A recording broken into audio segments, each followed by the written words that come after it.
Hello, আসসালামু আলাইকুম। 4:30 বাজে গেছে। এখন রান্নাটা একটু দেরি হয়ে গেছিলো।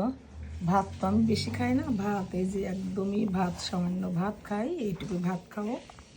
এই ভাতটা খাবো আর এটা সালাদ, এটা সবজি, আর হয়তো বা এর সাথে একটা মাছ নিব।